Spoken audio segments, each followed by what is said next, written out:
আসসালামু আলাইকুম ফ্রেন্ডস। সিমের সিজনে সিম খাবো না, বিভিন্ন ধরনের রেসিপি তৈরি করে তা কি হয় বলো? তো আজকে নতুন ধরনের একটা সিমের রেসিপি নিয়ে চলে এসেছি আমি সুরাইয়া। তোমরা দেখছো যেমন খুশি তেমন রান্না। তো রেসিপিটা শুরু করা যাক। দেখো আমি এখানে সিম নিয়ে নিয়েছি, আর সিমের এই যে দাঁড়াগুলোকে ফেলে দিতে হবে। রেসিপিটা সুন্দর মতো তৈরি করার জন্য অবশ্যই দাঁড়াগুলোকে ফেলে দিতে হবে। এই যে দেখো সুতার মতো যে অংশটা থাকে, এটা কিন্তু খাওয়ার সময় দাঁতে বা গালে বাঁধলে ভালো লাগে না খেতে। আর যখন এরকম দুর্দান্ত স্বাদের রেসিপি হবে। তো দেখো প্রথমে এই যে আমি এগুলোর দাঁড়াগুলো ফেলে নিচ্ছি। এই সিমগুলো ছিল আমাদের বাড়ির সিম, নতুন গাছ থেকেই উঠানো কিন্তু সিমগুলো। প্রথমেই উঠিয়েই তোমাদের সাথে রেসিপি শেয়ার করছি। তো দেখো এইভাবে আমি সবগুলো দাঁড়া ছাড়িয়ে নিয়েছি। তো অনেক বেশি বড় নয় সিমগুলো, আবার অনেক ছোট নয়, মাঝারি ধরনের। তোমরাও কিন্তু এরকম মাঝারি ধরনের সিমগুলো নিয়ে এই রেসিপিটা করার চেষ্টা করবে। এতে করে খেতে কিন্তু দারুণ হবে, আর কোনো রকম অসুবিধাও হবে না তৈরি করার জন্য। মশলাগুলো পারফেক্টলি ভিতরে ঢুকবে। এর থেকে বড় সিম নিলে যেটা হয়, সিদ্ধ হয় বাট তেমন একটা আমেজ মতো হয় না। তো দেখো সবগুলো আমি ছাড়িয়ে নিয়েছি, আর এখন এর ভিতরে পোকা আছে কিনা এভাবে একটু আলোতে ধরে দেখছি। যদি পোকা থাকে তাহলে ভিতরটা নোংরা থাকে কিন্তু, আর যদি ফ্রেশ থাকে তাহলে কিন্তু ভিতরে একদম ক্লিন দেখা যায়। তো পরিষ্কার করে বেছে নিয়ে এখন এগুলোকে উঠিয়ে নিচ্ছি একটা প্লেটের ভিতরে, আর এগুলোকে ধুয়ে নিতে হবে। আর এই রান্নাটা করার জন্য আমি একটা মাত্র মশলা ইউজ করব, মানে খুবই কম মশলা বলতে পারো। তো প্রথমে এখানে নিচ্ছি আমি সরিষা হাফ চামচ, কালো সরিষা, সাদা সরিষা হাফ চামচ নিয়ে নিচ্ছি। আর নিয়ে নিচ্ছি 1 চামচ পোস্ত দানা, ভরে এক চামচ কিন্তু নিতে হবে। তো আর 2টা কাঁচামরিচ নিচ্ছি। তোমরা যদি ঝাল একটু বেশি পছন্দ করো তা এ পর্যায়ে আরও 2টা কাঁচামরিচ দিয়ে নিতে পারো, কোনো সমস্যা নেই। আর যারা ঝাল কম পছন্দ করো তারা কিন্তু এরকম অল্প করেই দিতে পারো। তো এইটারই পেস্ট করব, পুরো রান্নায় এই মশলাটাই ব্যবহার করব, আর কোনো মশলা এখানে ইউজ করব না।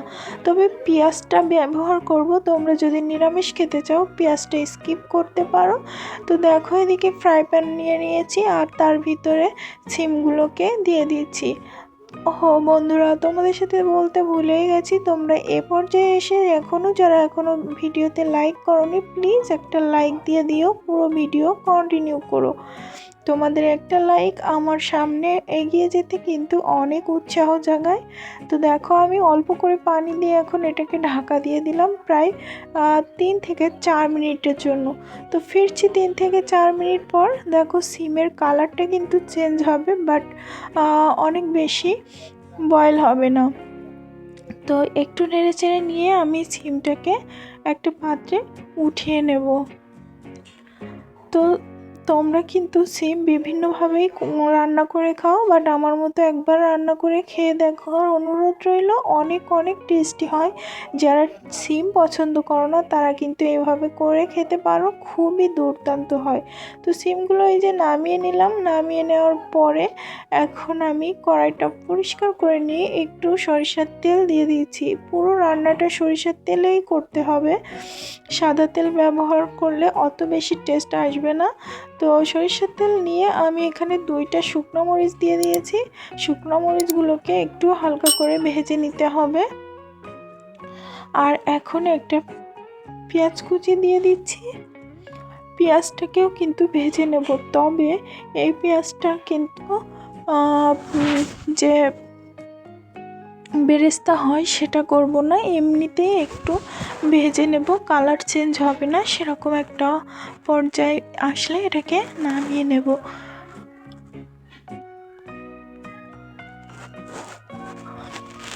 তো দেখো আমি ঝালগুলোকে এক সাইডে ভাজার চেষ্টা করছি, আর পেঁয়াজগুলোকে আর এক সাইডে নিয়ে। তো আমার কথা বলতে বলতে তোমাদের সাথে দেখো আমার পেঁয়াজটাও কিন্তু ভালোভাবে ভেজে নেওয়া হয়েছে। বন্ধুরা এখানে কিন্তু টমেটো বা হলুদ ব্যবহার করা যাবে না, তাহলে টেস্টটা অত ভালো আসবে না। তাই তোমরা আমি যেভাবে রান্না করছি তোমরা ঠিক সেভাবেই রান্না করো, কথা দিচ্ছি কিন্তু একবার খেয়ে আবার তৈরি করে খেতে চাইবে। তো পেঁয়াজটা আমি উঠিয়ে নিয়েছি, ঝালগুলো উঠিয়ে নিয়েছি, আর ফ্রাই প্যানে একটু তেল আছে, আরও একটু তেল দিয়ে তেলটা চারি সাইড করে দিয়েছি। এরপর আমি যে সিদ্ধ করে রেখেছিলাম সিমগুলো সেগুলোকে দিয়ে দিচ্ছি। এই সিমগুলোকে হালকা করে ভেজে নিতে হবে। তো হালকা করে ভেজে নেওয়ার ফলে দুর্দান্ত একটা ঘ্রাণের সাথে টেস্টও আসবে। তো সমস্ত সিমগুলো দিয়ে দিয়েছি দেখো বন্ধুরা। আর এই সিমটাকে আমি 3 থেকে 4 মিনিটের জন্য একটু নাড়াচাড়া করে নেব। এর মধ্যেই যা হবে সেটাই, এর থেকে বেশি ভাজা যাবে না, এই সময়ের মধ্যে যতটুকু হয়।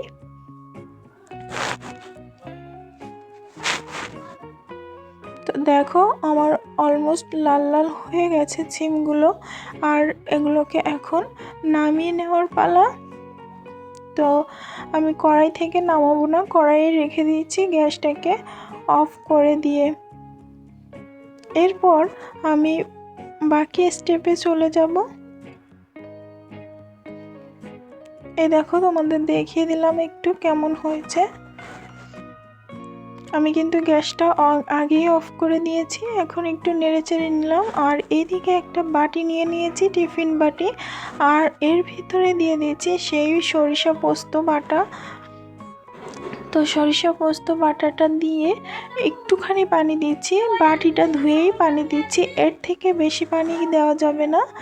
তো এখন এর ভিতর দিয়ে দেব ভেজে রাখা পেঁয়াজটাকে। তোমরা চাইলে পেঁয়াজটা কিন্তু এ পর্যায়ে পেস্ট করেও দিতে পারো, বাট এভাবে দিচ্ছি যাতে একটু দারুণ ঘ্রাণ আসে। দিয়ে দিচ্ছি স্বাদ মতো লবণ, আর সব কিছু দিয়ে আমি আবারও মিক্সড করে নিচ্ছি। তো কালারটা কিন্তু দারুণ এসেছে বন্ধুরা, দেখো। এই পর্যায়ে আমি যে সিমগুলো ভেজে রেখেছিলাম সেগুলো বাটির ভিতরে দিয়ে দিচ্ছি। তো নিরামিষ এরকম একটা সিমের রেসিপি পেলে আর কি লাগে বলো বন্ধুরা। আমি কিন্তু সিম খেতে একদম পছন্দ করতাম না, বাট এই রেসিপিটা কিন্তু আমার খুব ভালো লাগে, তাই আমি প্রায়ই করে খাই। তোমরাও একবার করে খেয়ে দেখতে পারো কেমন লাগে। তো এখন মশলাটার সাথে সিমগুলোকে ভালোভাবে আমি কিন্তু মাখিয়ে নিচ্ছি।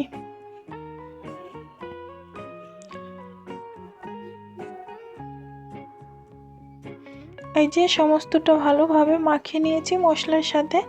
এখন যে শুকনো মরিচটা আমি ভেজে রেখেছিলাম সেগুলোকে উপর থেকে গুঁড়ো করে দেব।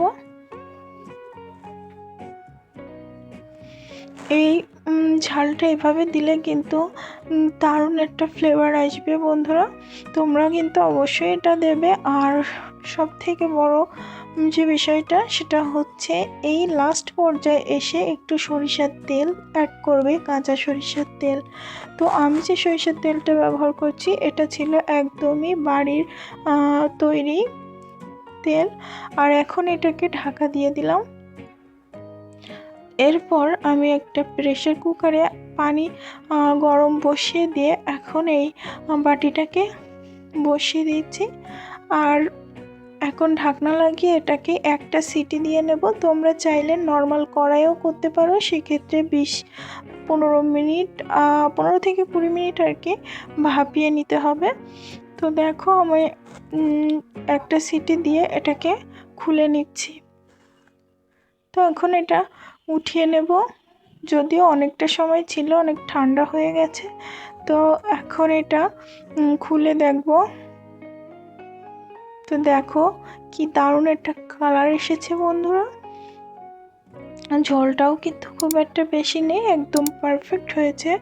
আর ঘ্রাণটাও তো দারুণ এসেছে, শুকনো ঝাল আর কাঁচামরিচের একটা দারুণ ফ্লেভার, পোস্তর ফ্লেভার সব মিলিয়ে দুর্দান্ত হয়েছে। তো বন্ধুরা আমার ভিডিওটি যদি তোমাদের ভালো লেগে থাকে চ্যানেলটিকে সাবস্ক্রাইব করো, লাইক কমেন্ট শেয়ার করে আমার সাথে থেকো। তো এখন চলো একটু গরম গরম ভাতের সাথে পরিবেশন করে দেখি কেমন লাগে। অবশ্যই এটা আমিই বুঝতে পারবো, তোমরা তো পারবে না। তোমরা যদি বাসায় ট্রাই করো তাহলে অবশ্যই বুঝতে পারবে।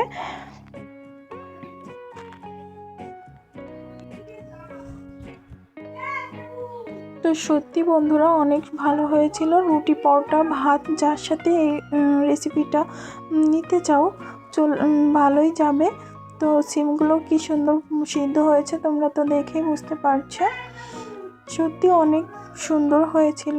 বাই দ্য ওয়ে, আপনারা দেখছেন যেমন খুশি তেমন রান্না, সঙ্গে ছিলাম সুরাইয়া। সবাই ভালো থাকবেন, আল্লাহ হাফেজ।